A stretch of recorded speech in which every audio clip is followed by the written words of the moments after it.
Hello student, फॉर्चुनेटो classes में आपका स्वागत है।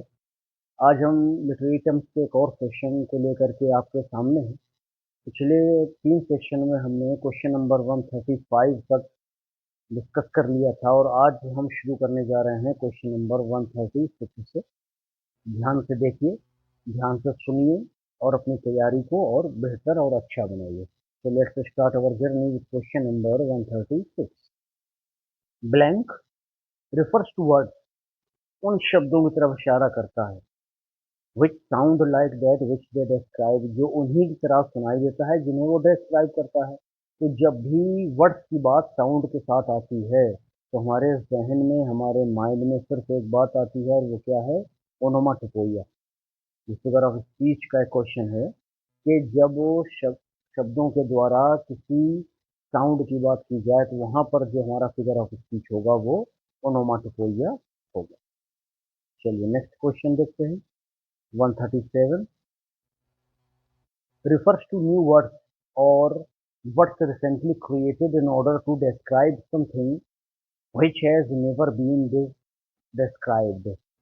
करें कि ये वो चीज़ है, refers to new words, जो नए शब्दों की तरफ रेफर की जाती है, और words recently created, या उन शब्दों की तरफ जिन्हें अभी अभी बनाया गया है, created in order to describe something, किसी चीज़ को describe करने के लिए, which has never been described, जिन्हें अभी तक describe नहीं किया गया था। तो इसके लिए एक आप शब्द ध्यान रख लीजिए, नियोलॉजिज्म। जहाँ कहीं पर भी आएगा तो वहाँ पर हमारा मतलब होता है कि हम ऐसे शब्दों की बात कर रहे हैं जिन्हें अभी हाल ही में यूज में लाया गया है, उन्हें क्रिएट किया गया है। ठीक है, तो हमारा आंसर होगा नियोलॉजिज्म। नेक्स्ट क्वेश्चन देखते हैं 138। Blank is when a word is used incorrectly, often in place of one that sounds similar to the correct one।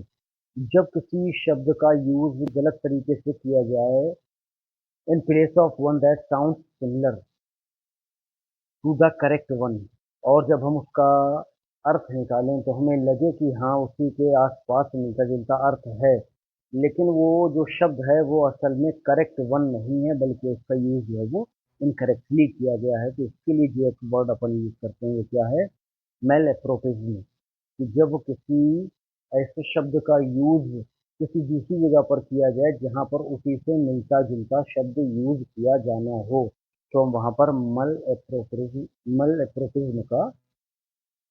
एप्रोप्रिज्म कहते हैं उस यूज को। ठीक है, चलिए next question 139। A blank is an over used saying or idea. ये तो एक बहुत ही ओवर यूज्ड सेइंग है या आइडिया है, which has lost its original meaning, जिसने अपनी असल मीनिंग को खो दिया है, और पावर या अपनी शब्द की असल ताकत को खो दिया है। तो इसी क्या कहते हैं? क्लीशे कहते हैं। क्या है प्रोनाउंसिएशन इसका? क्लीशे। क्लिच नहीं कहेंगे, है ना, क्लिक भी नहीं कहेंगे, क्लीशे होता है। चलिए नेक्स्ट क्वेश्चन 140। इज, यहाँ पर ब्लैंक है। When an author makes an indirect reference to a figure, place or event or idea originating from outside the text. जब कोई ऑथर जो है मेक्स एन इनडायरेक्ट रेफरेंस देता है किसी फिगर को, प्लेस को, इवेंट को या आइडिया को, तो उसको हम क्या कहते हैं? उसको एल्यूजन कहते हैं। एल्यूजन, देखिए एक और वर्ड होता है इल्यूजन होता है। क्या होता है? इल्यूजन। इसका क्या मतलब होता है? भ्रम। तो ये भ्रम नहीं है, ये ए है यहाँ पर और यहाँ पर क्या है? आई है। ये आप ध्यान रखिएगा। ठीक है, अब अगर इसको एल्यूजन की जगह इल्यूजन यूज कर दें तब ये मेल एप्रोप्रिज्म कहलाएगा, जो हम पीछे डिस्कस करते हैं। बिल्कुल सटीक एग्जाम्पल है इसका। या इल्यूजन के बजाय आप एल्यूजन यूज कर दीजिए, तब भी ये मेल एप्रोप्रिज्म कहलाएगा। ठीक है, चलिए नेक्स्ट क्वेश्चन देखते हैं 141। N blank occurs when there is an intentional error in the chronology or timeline of a text। करें कि ये जो चीज़ जो अपन को यहाँ फिल करनी है ये तब होती है जब, कब होती है? जब there is an intentional error, जानबूझकर गलती की जाए, इन द क्रोनोलॉजी, किसी समय में या टाइमलाइन में। क्रोनोलॉजी मतलब समय के क्रम में, या फिर किसी टाइमलाइन ऑफ अ टेक्स्ट में। तो वो क्या होता है, एनाक्रोनिज्म, यानी ऐसा यूज कि वो चीज़ उस समय पर मौजूद ना हो, लेकिन हम अपने प्रेजेंट के हिसाब से जब हम किसी पास्ट की बात करें तो उस चीज़ को वहाँ पर उसका यूज कर दें। ठीक है। जैसे जूलियस सीजर में एक जगह टाइम पूछा जाता है कि घड़ी में क्या टाइम हुआ है, तो भाई जूलियस सीजर तो बीसी की बात है। बीसी में घड़ियां कहाँ थी? ये 16वीं शताब्दी की देन है, हमारी 16वीं शताब्दी ईस्वी की। और जहाँ जो जूलियस सीजर की कहानी है वो बीसी की बात है। ठीक है। तो ऐसा यूज बताया जाना या किया जाना जो चीज़ उस समय मौजूद ना हो, तो उसको हम क्या कहते हैं, एनेक्रोनिज्म। ठीक है। चलिए नेक्स्ट क्वेश्चन देखते हैं। 142 एंड 142 says is blank है। When a word or phrase is repeated at the beginning of multiple sentences throughout a piece of writing, जब कोई एक वर्ड और फ्रेज रिपीटेड बार बार रिपीट किया जाए एट द बिगिनिंग, शुरुआत में ही। ठीक है। मल्टीपल सेंटेंसेस, बहुत सारे सेंटेंसेस में, throughout a piece of writing, किसी लेख में सेंटेंस की शुरुआत में बार बार किसी एक शब्द या फ्रेज का जो यूज किया जाएगा वो हमारा क्या कहलाता है, एनाफोरा कहलाता है। ठीक है। चलिए नेक्स्ट क्वेश्चन देखेंगे। 143 एंड यहाँ पर देखिए ब्लैंक है।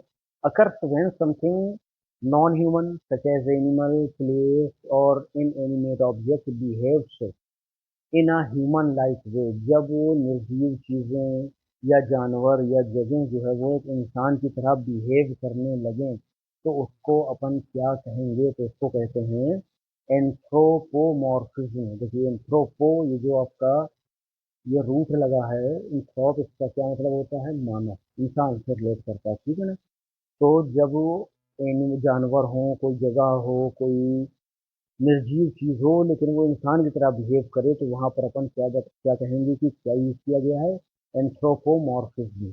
ठीक है। एंथ्रोपोमॉर्फिज्म 143 का हमारा क्वेश्चन नंबर कौन सा सही है, ए।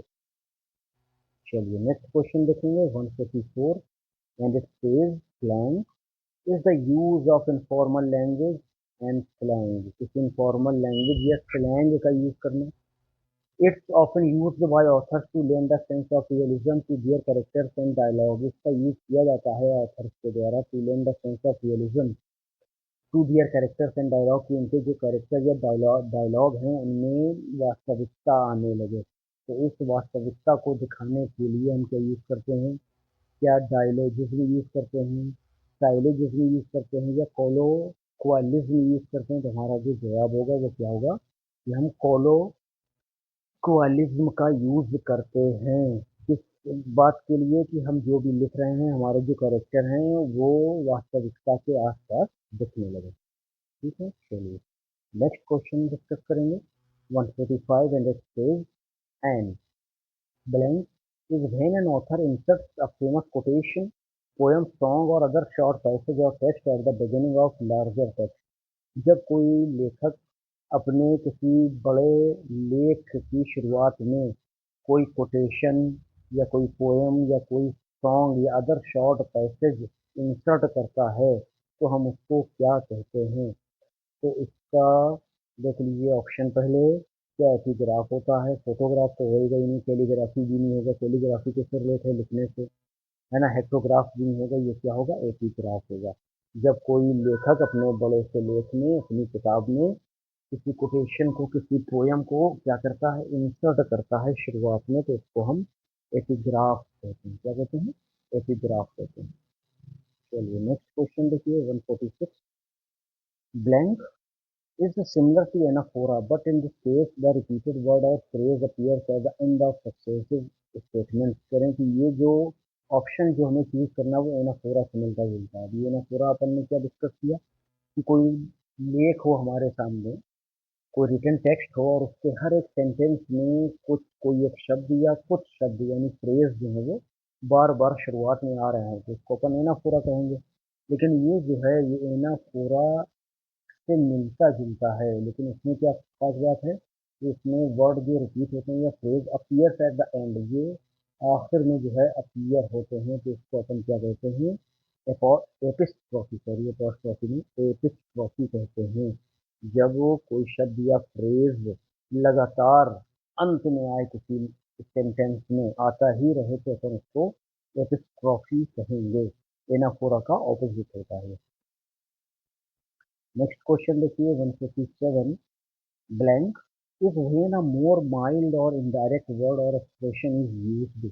जब वो ज़्यादा ही माइल्ड और इनडायरेक्ट वर्ड या कोई अप्रत्यक्ष शब्द और एक्सप्रेशन या एक्सप्रेशन का यूज किया जाता है इन प्लेस ऑफ अनदर वर्ड, किसी दूसरे शब्द या फ्रेज की जगह पर, that is considered harsh, blunt and vulgar.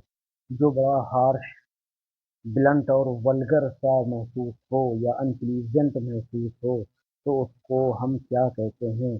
क्या उसको यूफेमिज्म कहेंगे? नहीं, यूफेमिज्म तो प्लीजिंग साउंड को कहते हैं। यूफेमिज्म किसको कहते हैं? प्लीजेंट साउंड को कहते हैं। अच्छा, इसको एक बार और पढ़ेंगे, क्योंकि वो जो ऑप्शन अपन इसका यूफेमिज्म का ऑपोजिट ढूंढ रहे हैं ना, वो तो इसमें है ही नहीं। कैकोफोनी, है ना? तो क्या इसमें बात वही कही गई है जो यूफेमिज्म में देखते हैं? वही ना, मोर माइल्ड और इनडायरेक्ट हुआ। ठीक है, माइल्ड का यूज किया गया है। जब कोई माइल्ड शब्द यूज किया जाए, माइल्ड या इनडायरेक्ट यूज किया, वर्ड यूज किया जाए, एक्सप्रेशन यूज किया जाए, किसकी जगह पर, ये मेन बात है। इन प्लेस ऑफ अनदर वर्ड और फ्रेज, जो कि हार्श, ब्लंट या वल्गर या इंटेलिजेंट था, तो उसको अपन यूफेमिज्म कहेंगे। यही इसका आंसर है। यानी जब आप वो कड़वे या तीखे या बदतमीजी से भरे शब्दों की जगह पर आप सुखद शब्दों का यूज करें, मीठे शब्दों का यूज करें, तो उसको हम यूफेमिज्म कहते हैं। ठीक है, बात क्लियर होगी। चलिए नेक्स्ट क्वेश्चन देखते हैं 148, इज ब्लैंक है। When an author indirectly hints at through things such as dialogue, description or character actions what is to come later on in the story।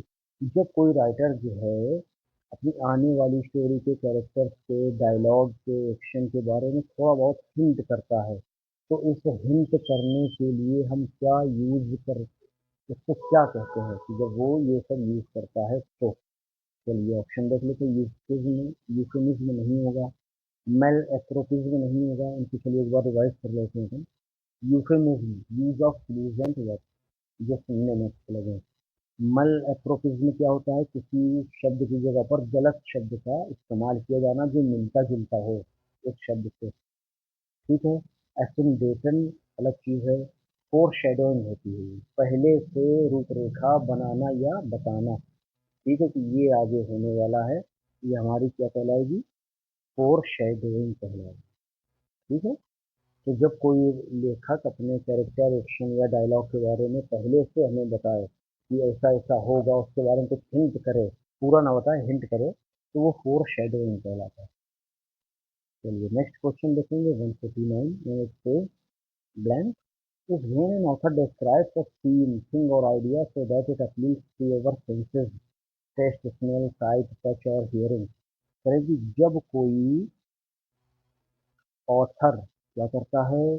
Describe, किसी सीन को describe करता है, thing को describe करता है या idea को, कि वो हमारे सेंसेस से अपील करे, जो कि क्या होते हैं? टेस्ट, स्मेल, साइट, टच या हियरिंग, इनमें से किसी को क्या करे?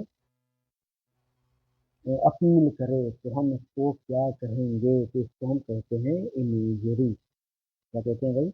इमेजरी को। ठीक। चलिए नेक्स्ट क्वेश्चन देखेंगे 150, and it says, blank is when a statement is used to express an opposite meaning than the one literally expressed by it। फिर जब कोई statement use to express an opposite meaning, उसका opposite मतलब निकालने के लिए, opposite मतलब बताने के लिए इसका यूज किया जाए, देन वन लिटरली एक्सप्रेस्ड, उससे ठीक उलट जो लिटरली हमारे सामने लिखा हुआ है, तो इससे हम क्या कहते हैं? तो इससे हम कहते हैं क्या, बताइए? इमेजरी हो नहीं सकता, मेल एप्रोप्रिएशन नहीं हो सकता, आयरनी हो जाएगा। क्या होगा? आयरनी। जब हम कोई बात कहते हैं मगर उसका जो मतलब होता है ना, जस्ट उसका ऑपोजिट होता है, तो वो यार, आप तो काफी बुद्धिमान है। इस कहने का क्या मतलब है? कि आप बिल्कुल जो है वो क्या है? मूर्ख हैं। ये है आयरनी हो गई। चलिए नेक्स्ट क्वेश्चन देखेंगे 151, इज ब्लैंक है the comparing and the contrasting of two different usually opposite ideas characters object etc. करें कि जब वो हम इज द कंपेयरिंग, ये वो चीज़ है जो कंपेयर करती है, कंट्रास्ट करती है टू डिफरेंट, दो अलग अलग यूजुअली ऑपोजिट, ज़्यादातर ऑपोजिट इन चीज़ों को, चाहे वो आइडियाज़ हों, कैरेक्टर्स हों, ऑब्जेक्ट्स हों, जिसको क्या अपन इमेजरी कहेंगे, नहीं कहेंगे, आयरनी कहेंगे, नहीं कहेंगे, फोरशैडोइंग कहेंगे, नहीं कहेंगे, क्या बचा, जक्स्टा पोजिशन। तो जब हम आइडियाज़ ऑपोजिट या टू डिफरेंट आइडियाज़ को कंपेयर करते हैं या उनमें कंट्रास्ट करने की कोशिश करते हैं, तो चाहे वो आइडियाज़ हों, कैरेक्टर्स हों, ऑब्जेक्ट्स हों, वो हमारे जक्स्टा पोजिशन कहलाते हैं। ठीक है, चलिए नेक्स्ट क्वेश्चन 152 में आ गए हैं हम। आ blank is when a related word or phrase is substituted for the actual thing to which it's referring। करें किसी चीज, किसी असली चीज की जगह पर किसी दूसरे वर्ड और फ्रेज का यूज किया जाना, वो क्या कहलाता है, मिटोनिम, मिटोनमी होता है। क्या होता है भाई, मिटोनमी होता है। यहाँ पर वाई होना चाहिए। इमेजरी अपन बात कर चुके हैं। ठीक है, जब वो लेखक जो है किसी सीन को, है ना, इस तरह से पेश करे कि हमारे सेंसेस से वो अपील करे, तो वो इमेजरी होती है। जस्टा पोजिशन क्या है, जब हम दो ऑपोजिट या डिफरेंट चीज़ों को कंपेयर या कंट्रास्ट करते हैं। और फॉर शेडोइंग क्या होती है, जब ऑथर अपनी कहानी के डायलॉग, एक्शन या उनके कैरेक्टर्स के बारे में हमें हिंट करता है, तो वो फॉर शेडोइंग होती है। बची क्या, ये होता है मिटोनमी, यहाँ वाई और होगा। मिटोनमी वो होता है कि जब हम किसी एक चीज़ के लिए कोई दूसरा शब्द या दूसरे किसी चीज़ का नाम यूज़ कर दें, वो हमारा क्या होता है, मेटोनिमी है। ठीक है, चलिए नेक्स्ट क्वेश्चन 153 देखेंगे। Blank is a statement that appears illogical or self-contradictory but upon investigation might actually be true or plausible। करें कि कोई एक स्टेटमेंट जो पहले तो अतार्किक लगे, सेल्फ कंट्राडिक्टरी भी लगे, लेकिन जब उसको आप गहराई से इन्वेस्टिगेट करें तो माइट एक्चुअली भी ट्रू, तो शायद वो सही हो सकता है या प्लॉजिबल हो सकता है, जिसके लिए आप अप्लाउज करेंगे, तालियां बजा दी। वो क्या होता है भाई, क्या पैराडॉक्स है, हाइड्रोटैसिया है, या फिर एनाफोरा है, या हाइड्रोफोबिया है। फोबिया तो बिल्कुल नहीं होगा, एनाफोरा भी बिल्कुल नहीं होगा, और हमारा हाइड्रोटैसिया भी नहीं होगा। तो हमारा जो आंसर क्या है, पैराडॉक्स है। जब वो पहले तो अतार्किक लगे, एकदम पढ़ा तो क्या ये क्या कह दिया राइटर ने, और सेल्फ कंट्राडिक्टरी भी लगे, लेकिन जब उसको ध्यान से आप देखेंगे तो आपको लगेगा यार ये बात तो सही थी। ठीक है, तो ये हमारा क्या होता है, पैराडॉक्स। नेक्स्ट देखेंगे 154। Blank is a type of mono that often used in dramas. ये एक तरह का मोनोलॉग है जो ड्रामाज में यूज किया जाता है। A soliloquy is when a character speaks aloud to himself. ठीक है, ये भी बात कि जब कोई कैरेक्टर अलाउड बात करता है टू द ऑडियंस और ऑडियंस से, thereby revealing his inner thoughts and feelings. तो ये इन्हीं दो टाइप में से ये तीसरा टाइप है, और वो क्या है वो अपन देख लेते हैं। क्या वो ड्रामेटिक मोनोलॉग है, क्या है, क्या वो ड्रामेटिक मोनोलॉग है, या फिर वो सोलिलोक्वी है, या प्रोलिफरेशन है, या एपिलॉग है। अब यहाँ पर सोलिलोक्वी तो ठीक बात समझ आ रही है, मोनोलॉग भी दिया है, तो अपन एक बार इसको फिर से पढ़ लेंगे। Type of monologue often used in drama soliloquy is when a character speaks aloud to himself and to the audience, thereby revealing his inner thoughts and feelings। तो ये तो बात तो soliloquy की ही हो रही है भाई, तीसरा टाइप इसमें दिया ही नहीं है, हमारी soliloquy ही हो रही है। ठीक है, चलिए नेक्स्ट क्वेश्चन देखेंगे। नेक्स्ट क्वेश्चन है हमारा 155, और 155 क्या कहता है,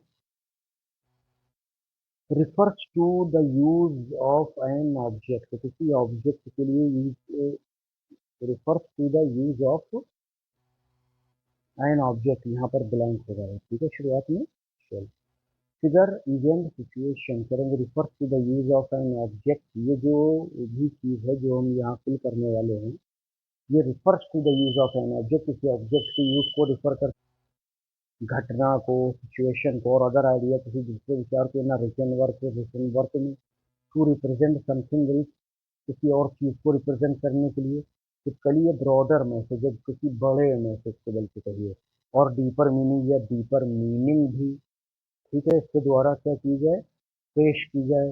that differ from its literal meaning, जो इसकी लिटरल मीनिंग से बिल्कुल अलग हो।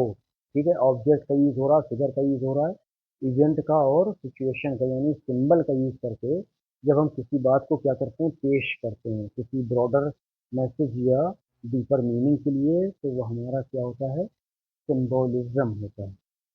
ठीक है, भाषा थोड़ी कठिन है, कह रहा है एक बार फिर से देख लीजिए इसको, कि यहाँ पर देखिए ब्लैंक है, ये शुरुआत में ब्लैंक हो जाएगा। Refers to the use of, जब हम ऑब्जेक्ट का यूज, किसी फिगर का यूज, किसी इवेंट का, सिचुएशन का, किसी विचार का यूज रिटन वर्क में करें टू रिप्रेजेंट समथिंग, किसी दूसरी चीज को रिप्रेजेंट करने के लिए, कि कोई ब्रॉडर ब्रॉडर मैसेज हमें क्या करना है, रिप्रेजेंट करना है, कोई डीपर मीनिंग प्रेजेंट करनी है, ये differs from its literal meaning, और जो कुछ इसमें लिखा गया है ना, ये ब्रॉडर मैसेज और जो डीपर मीनिंग इससे अलग होगा, तब हमारा वो क्या कहलाएगा भाई, वो हमारा कहलाएगा सिंबोलिज्म। ठीक है,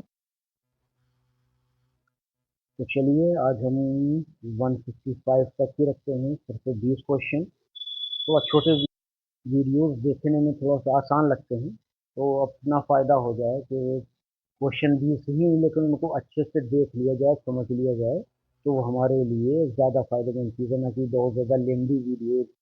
और जहाँ ज़रूरत रहेगी कि अपन को अगर और जल्दी तैयार करना है, तो एक वीडियो में अपन 100 क्वेश्चन डिस्कस कर लिए या 50 कर लिए, तो जैसा मौका रहे वैसे हम वीडियोज की लेंथ को अपने हिसाब से एडजस्ट करके चलेंगे। किसी ने 30 क्वेश्चन ले लिए, किसी ने 50 ले लिए, किसी ने 100 ले लिए। और आप कमेंट करके भी बता सकते हैं कि आपको छोटे वीडियोज़ में ज़्यादा फैसिलिटी है, आराम है, या फिर आपको लॉन्ग वीडियोज़ चाहिए। ठीक है, चलिए मिलते हैं नेक्स्ट सेशन में, till then bye bye, thank you.